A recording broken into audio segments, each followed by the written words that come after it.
Hoje eu quero partilhar com vocês um conceito que por muitos é desconhecido, a diplomacia panda. Bom, mas no dia de hoje eu quero trazer-vos num contexto um pouco mais atualizado, o retorno dos pandas do Japão para a China.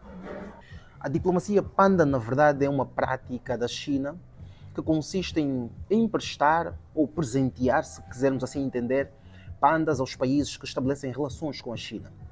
Este conceito, na verdade, ganhou o seu destaque nas décadas de 1970, a quando da visita de Richard Nixon à China, onde marcou então ao amenizar das relações entre a China e Estados Unidos da América. Na verdade, o que significa e como funciona. A diplomacia panda, na verdade, é um sinalizador de que existem algumas melhoras nas relações diplomáticas, comerciais e de amizade entre a China e o país em questão.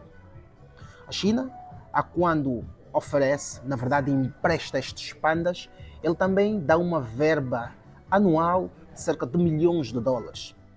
Ainda também um elemento que é muito importante neste acordo. Todos os filhotes nascidos destes, que em geral são um casal de pandas, são trazidos ou devolvidos à China, pertencem à China.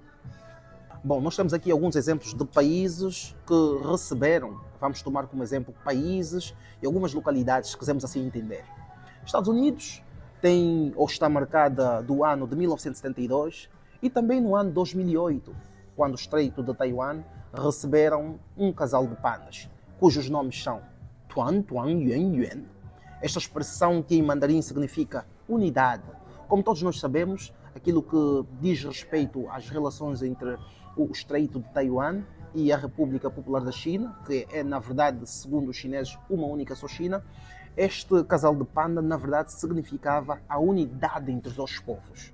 E o inverso também acontece, a devolução dos pandas. Temos um evento que está marcado no ano de 2023, a quando as relações entre a China e Estados Unidos não estavam na sua melhor fase, em que foram então devolvidos os pandas.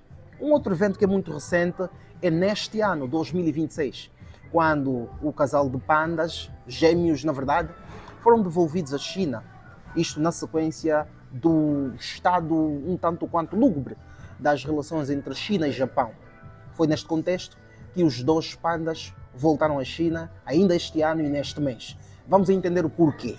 Xiao Xiao e Lei Lei são então os nomes dos dois pandas que acabam de retornar à China. Uma notícia que na verdade abalou o mundo, mas é importante que entendamos antes, porém, o porquê por trás dessa ação. Como todos nós sabemos, no ano 2025, final de 2025, houve um pronunciamento que intensificou as relações entre a China e Japão.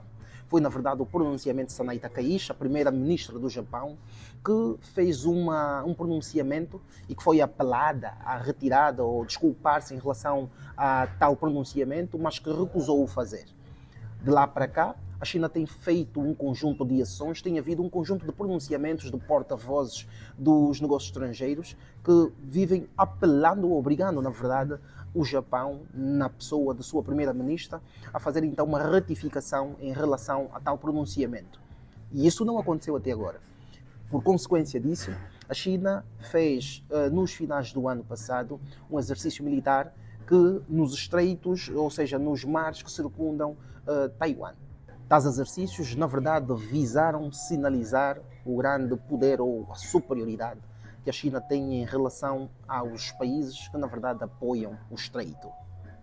Foi então nesta sequência que, a nível marítimo, como se tem dito a nível dos especialistas, foi criada então ou demonstrada aquilo que são as muralhas marítimas.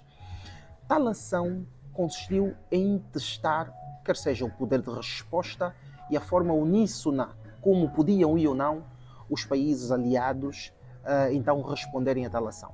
E na verdade mostrou-se nula, mostrou-se descoordenada então as respostas que foram dadas em relação à superioridade que foi demonstrada pela China a quando do seu exercício militar. E a pergunta que se coloca é: que ações subsequentes surgirão em função de tal ação? Que outros passos a China dará em função dessa tensão que se cria cada dia que passa? Quer entender melhor? Fique atento ao nosso próximo vídeo.